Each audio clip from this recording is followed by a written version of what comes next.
And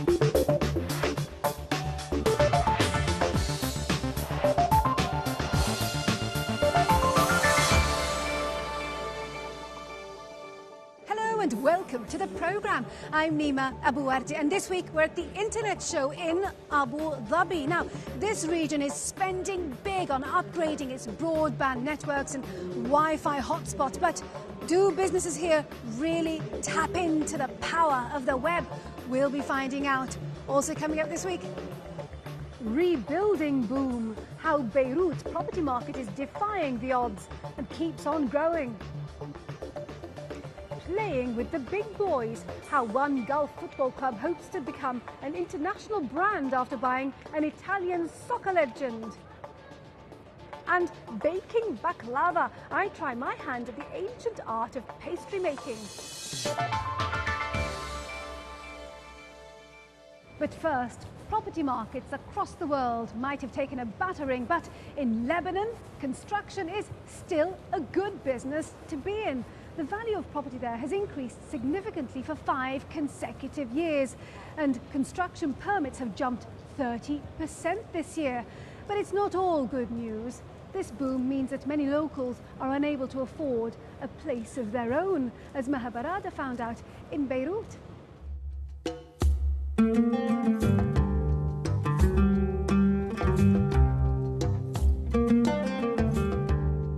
Investing in real estate has become the latest fashion in Lebanon. Around the world, property markets have slumped, but here it is still growing. The sound of construction and drilling have become part of Lebanese daily life as the city embarks on a massive facelift. But with the new buildings have come higher prices. And for people like Rabia, that means taking out a large bank loan to afford his apartment. It's very easy to find a house in Lebanon, as you know, but it's very difficult to buy it.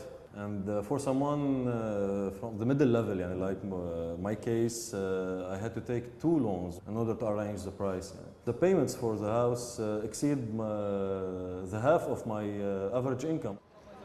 While people like Rabia are desperate to find a house at an affordable cost, experts here say the increase in prices is simply a readjustment. Prices in Lebanon have lagged behind other countries due to the political instability in the country since 2005. But prices are beginning to stabilize. The prices are stabilizing in Beirut according to our survey. Lebanon traditionally had such moves, and then prices will stabilize for a certain time. For such a small country, Lebanon's population has jumped by 25% over the past 3 years, alongside an influx of cash into the country, and that's meant demand is steadily increasing. The center of Beirut is full of cranes and construction sites, as well as luxurious buildings and projects. If you look at these 2 towers behind me, and this project that is designed by Versace, this area seems to be turning into an extremely expensive place. This flat in one of the towers sold for $25 million. It is one of the most expensive, but also one of the biggest at more than 1,800 square meters. Prices in Beirut start from $3,000 per meter and can reach up to $14,000 at the seafront. Apartments like this are popular with buyers from the Gulf, but even so, demand for them is slowing. There is now a shift towards smaller, cheaper apartments for domestic buyers, residents or expats. We have not seen a lot of Gulf buyers recently, and the Lebanese who can afford such are very limited. Today it's becoming more and more difficult for Lebanese to be able to afford Beirut, for instance. It's like everywhere, in every capital in the world. And so while the revival in Lebanon's property market is proving expensive for some, it is a welcome boost for the country's economy. With tourists and expats returning, demand is expected to grow. But while Lebanon has survived political crises in the past, there remains one key concern. In a country at risk of war, is property in Lebanon really a secure investment? Mahabarada reporting from Beirut there. Now, the Gulf's tax-free lifestyle is a big lure for expats to come and work here.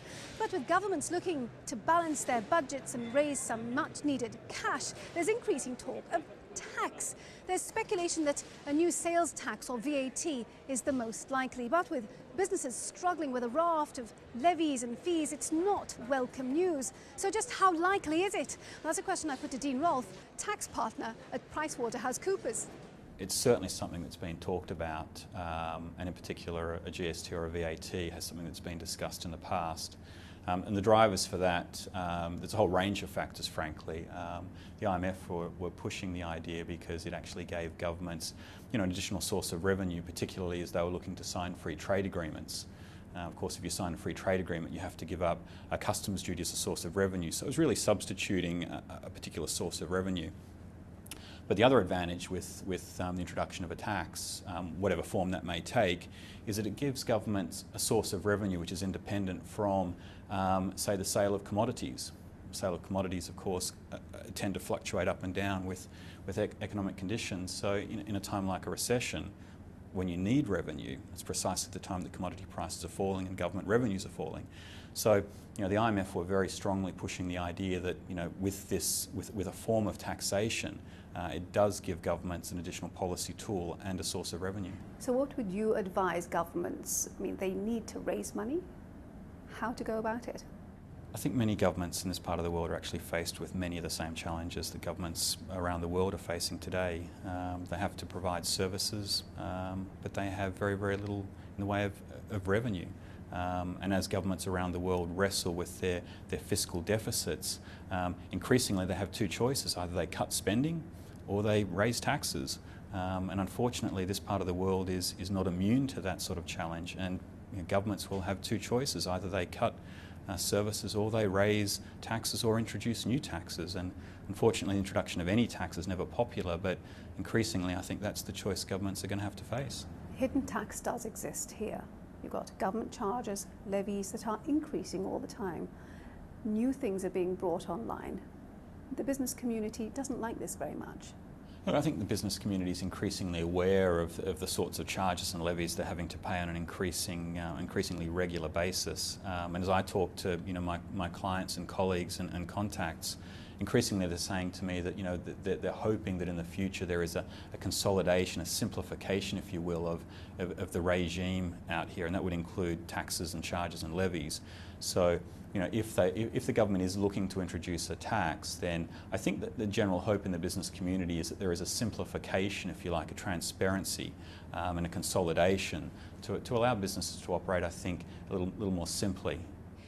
Dean Rolfe of PricewaterhouseCoopers speaking to me earlier. Now, football is an international game, and it's even more of an international business. From Barcelona to AC Milan to Manchester United, the top teams have supporters all over the world. So what if you're one of the better clubs here in the Gulf? How do you join the ranks of these international contenders? Well, one club here in Dubai thinks it has the answer. Al Ahly Club has just spent over $6 million signing up Fabio Cannavaro of World Cup fame.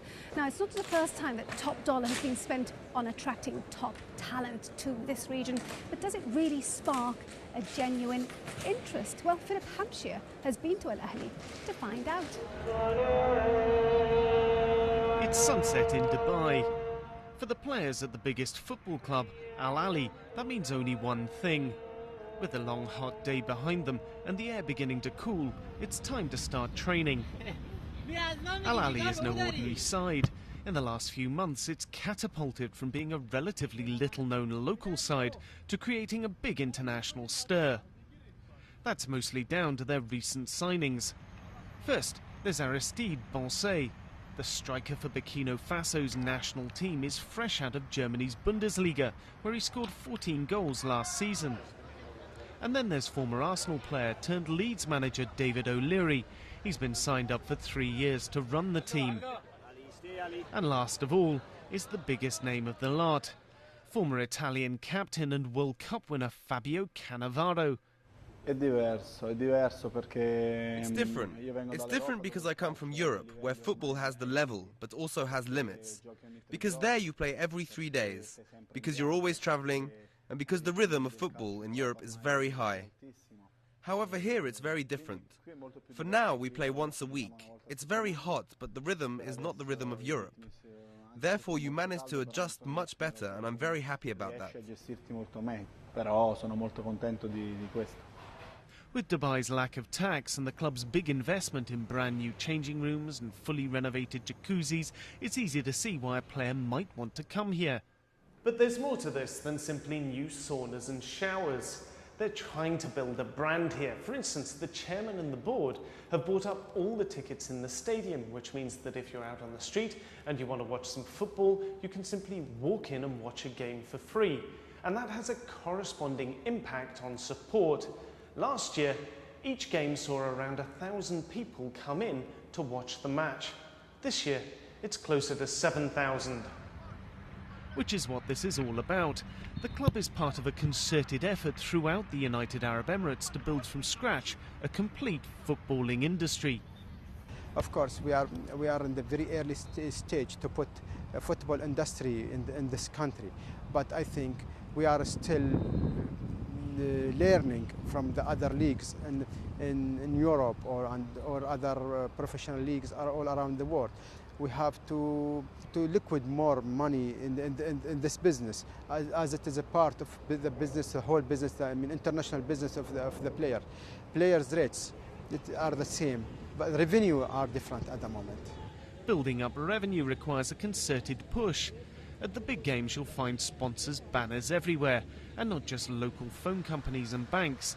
Look closely, and you'll find the odd multinational, like Toshiba. Already, sponsorship is bringing in just over 100 million dirhams a year, about $27 million. Then on top of that comes the television rights and sales of team strips. As support for local football grows, the hope is for more TV coverage, which will lead to a virtuous circle as more advertisers gain interest. The entire plan is modelled on Britain's Premier League. We wanted to try and create a club in Dubai that was run on Premiership lines. I'm not saying to compete in the Premiership or anything like that, but to run it, get the structure in place from a medical side, from a reserve coach, and a system that hopefully over the next 3 years get people thinking mentally stronger, be more professional, and maybe other clubs start copying us and the league starts improving from that. Of course, to keep the dream of a new footballing industry alive, the one thing they need more than anything else isn't just fresh blood on the pitch, but to infuse the desire to watch the game deeply in the country's youth. Philip Hampshire on the ball there at the Al Ahly club. Right, we're going to take a short break now. When we come back, logging on to a profit. Why business here in the Middle East is still struggling to make the internet pay.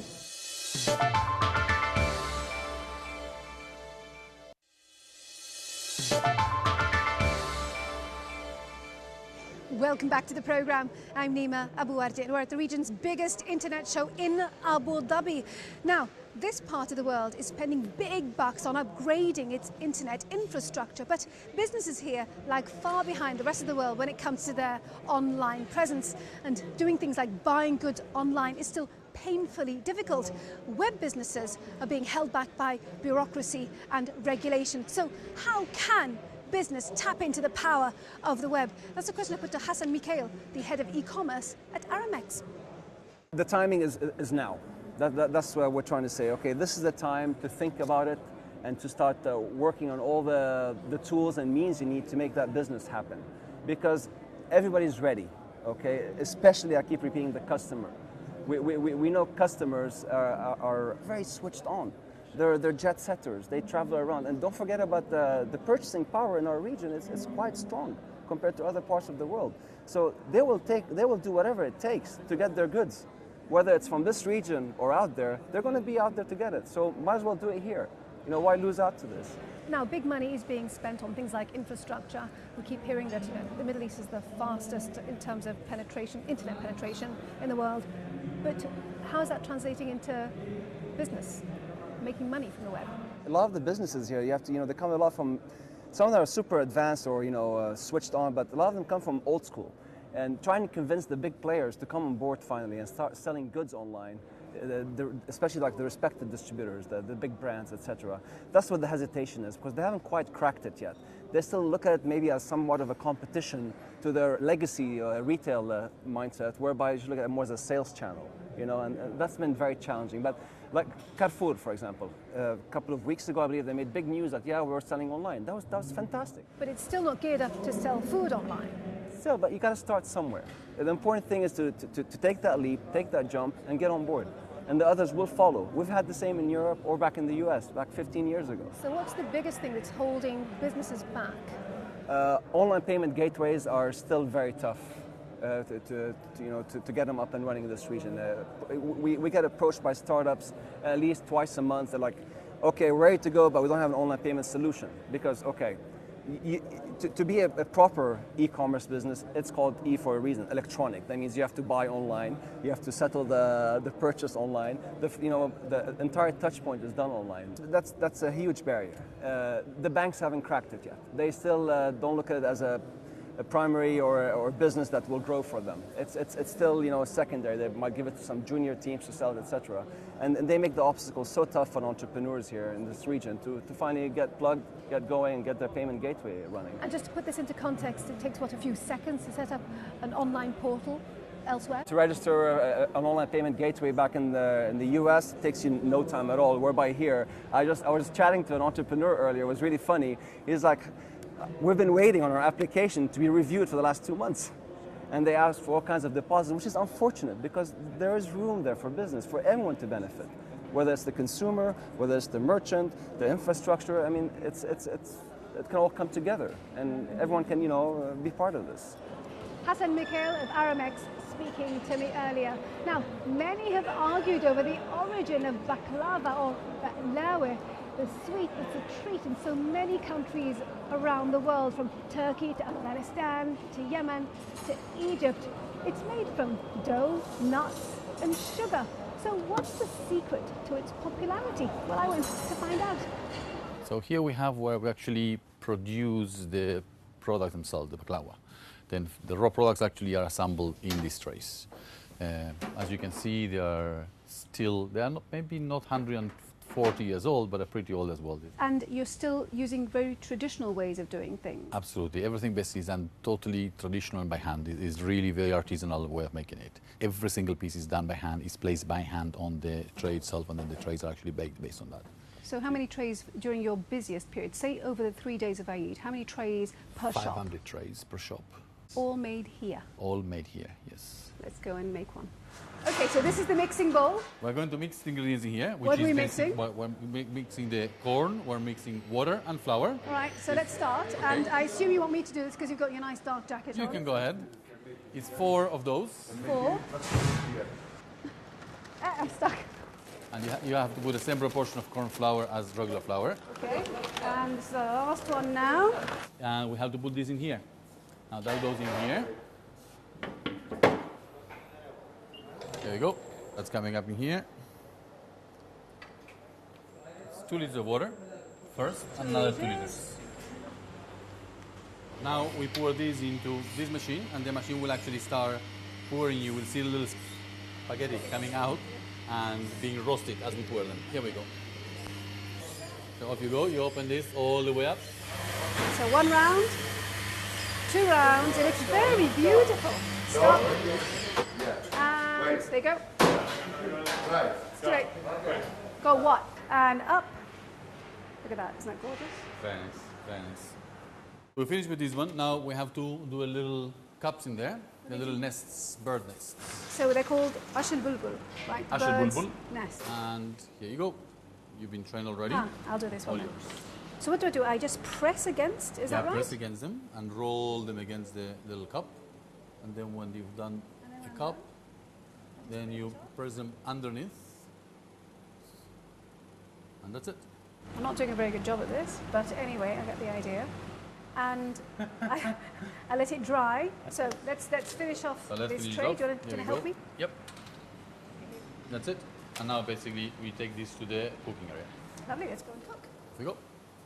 But here what you see is actually it's already cooking already, and what we have done is we have taken the previous tray that we have just finished, added ghee to it, and it's very, very slowly cooking until the ghee basically totally cooks the pastry.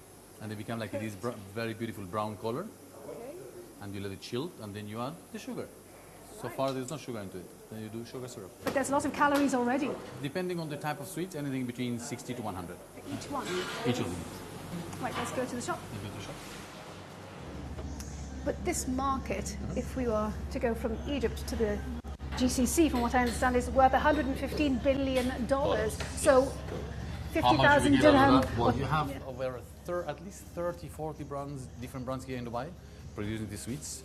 As you mentioned, $115 billion is total for all of the region. We do approximately, our factory does about 12 million, approximately, out of that. Have tastes changed, and has the Saudi business had to make changes as a People result? are a little bit, I mean, the Middle East in general, they have a very sweet tooth.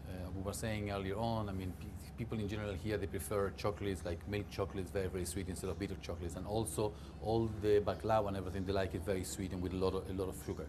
And with people tightening their belts and not spending so much, how has that affected what you're doing? For whatever reason, maybe because the clientele here is very local and we are targeting a very wealthy and upper market clientele, then in general, basically, that has not been totally affected.